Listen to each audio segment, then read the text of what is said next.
बिस्मिल्लाहिर्रहमानिर्रहीम अल्लाहुम्मा सल्लि अला सय्यिदिना मौलाना मुहम्मदिन व अला आलि सय्यिदिना व मौलाना मुहम्मदिन व बारिक वसल्लम।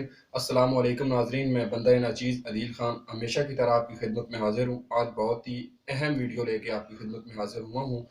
वो लोग जो बवासीर का शिकार हैं और उनको बवासीर का मर्ज़ है, ये इतना गंदा मर्ज़ है कि इंतहाई इंतहाई गंदा जिसे कहा जाए, ना उठने देता है ना बैठने देता है। मुख्तलिफ लोगों को इसके मसाइल होते हैं। अल्लाह पाक तमाम बीमारों को शिफाए कामिला नसीब फरमाए। और आज की इस वीडियो के अंदर मैं आपको बवासीर का इलाज भी बताऊंगा और रूहानी वजीफ़ा भी बताऊंगा इंशाअल्लाह। अल्लाह ने चाहा तो आप अगर ये इलाज कर लें, ये ग़िज़ाएँ इस्तेमाल कर लें और इन चीज़ों से परहेज़ करना शुरू कर दें जो मैं आपको बताऊंगा, तो इंशाअल्लाह आपका जो बवासीर का मर्ज़ है, ये अल्लाह ने चाहा तो दिनों में आपको हल होता हुआ दिखाई देगा और जितनी भी ये तकलीफ़ है बवासीर की, ये ख़त्म हो जाएगी और इंशाअल्लाह आहिस्ता-आहिस्ता आपका ये जो मसला है बवासीर का, वो ख़त्म हो जाएगा। तो बढ़ते हैं अपनी वीडियो की जानिब। मेरे सामने कुछ चीज़ें पड़ी हुई हैं, मैं आपको दिखाऊँगा कि ये चीज़ें आप इस्तेमाल करें और फ़लाँ चीज़ों से आप परहेज़ करें। बहुत आसान इलाज है बवासीर का। इंशाअल्लाह अल्लाह ने चाहा तो बहुत जल्द ही आप इससे छुटकारा पा लेंगे। अगर आप बवासीर से बचना चाहते हैं तो मेरी वीडियो को शुरू से लेके आखिर तक बगौर सुनें, देखें और इस पे अमल करें। बढ़ते हैं अपनी वीडियो की जानिब। नाज़रीन मोहतरम, गुज़रते हुए इस तेज़ तरीन दौर के अंदर हम जो ग़िज़ाएँ इस्तेमाल कर रहे हैं, इसके अंदर मुर्गन ग़िज़ाओं का, मसालेदार और मिर्चों की बनी चीज़ों का बहुत ज़्यादा इस्तेमाल किया जा रहा है। सबसे तो बड़ी वजह यह है कि फ़ास्ट फ़ूड का इस्तेमाल किया जाता है, जैसे पिज़्ज़ा, बर्गर, शवारमे, इस तरह की चीज़ें हैं जो कि इसके लिए इंतहाई नुकसानदेह हैं। ठीक है? इन चीज़ों को तो आप अपनी ज़िंदगी से निकाल ही दें।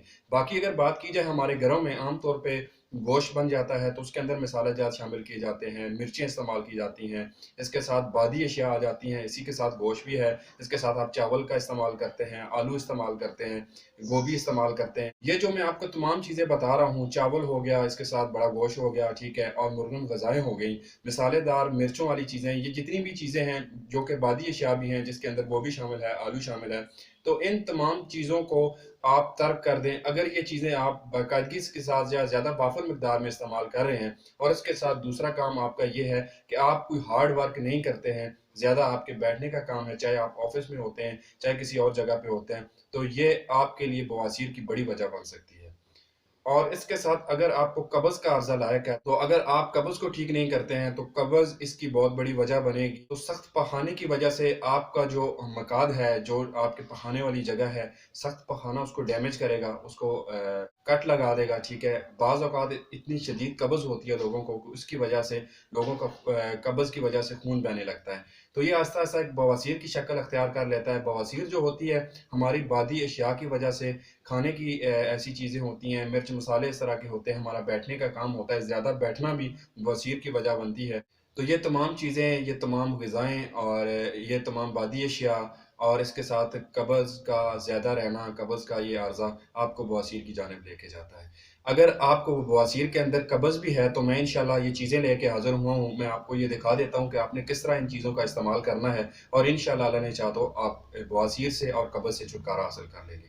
एक तो नाज़रीन सबसे ज़्यादा आप नरम ग़िज़ा का इस्तेमाल करें, शोरबे वाली अशिया खाएँ। अगर आप चावल खा भी रहे हैं तो उनको उबाल लें, उसका पानी निकाल लें, उसके बाद इस्तेमाल करें, लेकिन कम, ज़्यादा इस्तेमाल ना करें। ज़्यादा बैठना नहीं है आपने, ठीक है, देर तक बैठना भी इसका बायस बनता है और आप वॉक करें, सब्ज़ियों का इस्तेमाल और सलाद का इस्तेमाल करें।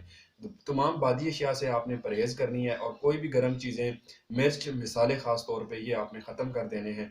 बादी अशिया में आपने गोभी, आलू इस तरह की चीज़ें इस्तेमाल नहीं करनी है, बैंगन भी आपने इस्तेमाल नहीं करने हैं। नाज़रीन आपने ठंडी ग़िज़ाओं का इस्तेमाल करना है, शोरबे वाली ग़िज़ा इस्तेमाल करनी है, जो जल्द हज़म हो जाए, वो ग़िज़ा खुराक में शामिल करनी है रोज़मर्रा की ज़िंदगी में। अगर कब्ज़ का मसला आपको है तो उसके अंदर आपने एक तो बड़ा गोश्त इस्तेमाल नहीं करना है, चावल का इस्तेमाल नहीं करना है आपने, ठीक है, बिरयानी वग़ैरह इस तरह का फ़ास्ट फ़ूड आपने, कोल्ड ड्रिंक्स वग़ैरह ये बंद कर देनी है। नरम ग़िज़ा, लेसदार ग़िज़ा आपने खानी है और वो ग़िज़ाएँ आपने इस्तेमाल करनी हैं जो आपके पेट को नर्म रखें, ठीक है, और फ्रूट का ज़्यादा आपने इस्तेमाल करना है। पानी का ज़्यादा इस्तेमाल आपने करना है, जितना ज़्यादा आप पानी पिएँगे इतनी जल्दी आपका खाना हज़म भी होगा और आपको भूख भी लगेगी। फिर इसके साथ बात करते हैं कि कब्ज़ होती क्यों है? बाज़ औक़ात इंसान के अंदर खुश्की पैदा होना शुरू होती है, ठीक है, आंतों में खुश्की होती है, सुद्दे बन जाते हैं, पखाना सही तरह से खुल के नहीं आता। अगर सख्त पखाना आता है तो वो आपके मकाद को, आपके पखाने वाले रास्ते को डैमेज करता है। बाज़ औक़ात ज़्यादा कब्ज़ रहने की वजह से फिर उसके साथ ब्लीडिंग, खून आना शुरू हो जाता है और ये भी एक बवासीर की बड़ी वजह बनती है। तो कोशिश करें कि आप इसके साथ अपनी कब्ज़ का इलाज करें और बवासीर के अंदर भी अगर आपको कब्ज़ का अर्ज़ा लायक है तो मैं आपको एक नुस्ख़ा बता देता हूँ। दिन में आप पिस्ता मगज़ ले लें 10 ग्राम आप बादाम ले लें और इसी के अंदर आपने 10 ग्राम खसखस शामिल करनी है। नीम गर्म दूध के साथ आपने दिन में तकरीबन 2 मरतबा एक स आप सुबह 10 बजे कर लें, दूसरा 4 बजे कर लें। नीम गर्म दूध के साथ आधा-आधा चम्मच आपने इन चीज़ों का पाउडर बना के इस्तेमाल करना है। इंशाअल्लाह अल्लाह ने चाहा तो ये आहिस्ता-आहिस्ता आपकी आंतों की जो खुश्की है वो ख़त्म होगी और आपका जो कब्ज़ का अर्ज़ा है ये ख़त्म होगा इंशाअल्लाह। इसका दूसरा तरीक़ेकार ये है कि रात के टाइम आप खाना खा लें, आधे घंटे के बाद आप नीम गर्म दूध लें 1 कप, उसके अंदर आप 1 चम्मच आप रोग़न बादाम ले लें, ये आपके सामने पड़ा हुआ आपको दिखाई दे रहा होगा। तो आप अच्छी किस्म का रोग़न बादाम ले लें, अगर बाज़ार से मिल रहा है तो वो ले लें। ये आप इस्तेमाल करें इंशाअल्लाह आपकी आंतों की खुश्की, दिमाग की खुश्की आहिस्ता-आहिस्ता आप रोज़मर्रा की रूटीन के साथ इस्तेमाल करेंगे, तो डेली की बुनियाद पे ये आपके अंदर खुश्की ख़त्म हो जाएगी, आपकी आंतों की खुश्की जो है वो ख़त्म होगी। इसके साथ इंशाअल्लाह आपका जो कब्ज़ का अर्ज़ा लहक है आपको वो ख़त्म हो जाएगा। तो बवासीर के अंदर ये बड़ी बेहतरीन चीज़ है, बवासीर के जो मरीज़ होते हैं उनके लिए तो ज़्यादा तकलीफ़देह होती है कब्ज़, तो इंशाअल्लाह उनका मसला हल होगा। दूसरे नंबर पे मैं आपको बता देता हूँ, अगर आप रोग़न बादाम नहीं ले पाते हैं, तो छिलका इसबगोल का इस्तेमाल कर सकते हैं।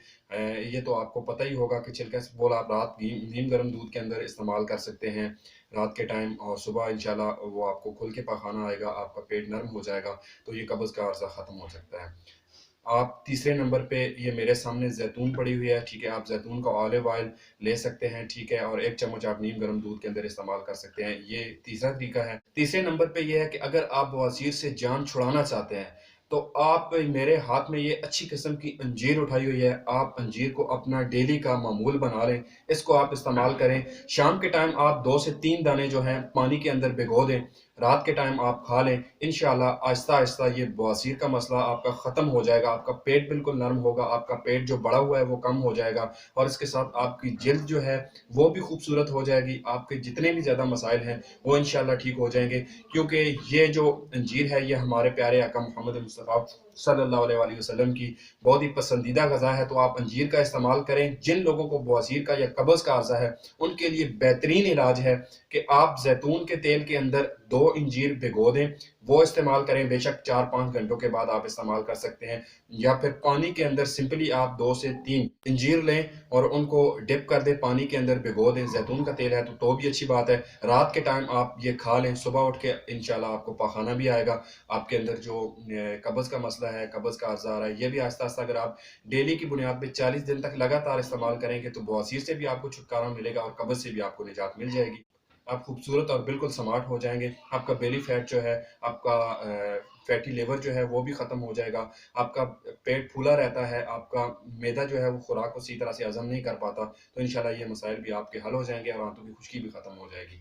बेहतरीन टॉनिक ये है कि आप 1 चम्मच ज़ैतून का तेल लें, उसके अंदर आप 1 चम्मच छिलका इसबगोल ले लें, इनको आप अच्छी तरह से मिक्स करने के बाद उसके अंदर आप दूध शामिल करें, दिन में 1 दफ़ा या 2 दफ़ा इस्तेमाल कर लें, आपकी पुरानी सी पुरानी बवासीर है इंशाअल्लाह ख़त्म हो जाएगी, आपकी पुरानी सी पुरानी कब्ज़ है वो ख़त्म हो जाएगी। ये ज़ैतून का फल पड़ा हुआ है, आप इसका इस्तेमाल कर सकते हैं, इसका मिज़ाज सर्द होता है, कोई इतना ज़्यादा मसला नहीं है। आप इस ज़ैतून के फल को ज़ैतून के तेल के अंदर इसी के अंदर आप डिप करके रखें, रोज़ाना 2 से 3 दाने आप डेली के तौर पे इस्तेमाल किया करें, सुबह नाश्ते में इस्तेमाल कर लें या दोपहर के खाने में इस्तेमाल करें, सलाद का इस्तेमाल करें, ज़ैतून के फल का इस्तेमाल करें, ऑलिव ऑयल का इस्तेमाल, ज़ैतून के तेल का इस्तेमाल करें आप और अंजीर को आप डेली की बुनियाद पे डिप करके रखें पानी में, सुबह रखें, रात को खा लें, रात को रखें, सुबह खा लें, ये आप रोज़ाना का मामूल बना लें।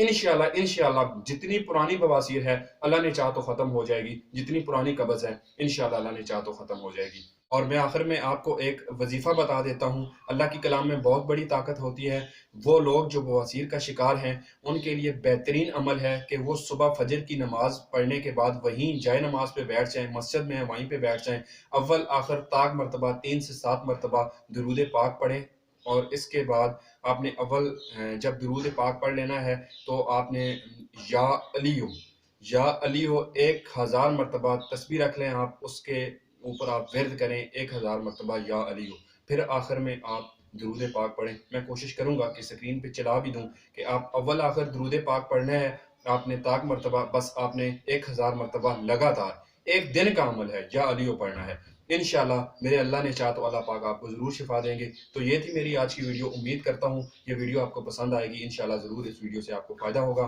दुआ अल्लाह पाक आपको शिफ़ा दें। और अगर आपको मेरी वीडियो पसंद आई हो तो वीडियो को लाइक कीजिएगा, शेयर कीजिएगा तमाम लोगों के तक ये वीडियो पहुँच सके जिनको बवासीर के मसाइल हैं। इंशाअल्लाह अल्लाह ने चाहा तो मिलते हैं अगली वीडियो में। इजाज़त दीजिए। अल्लाह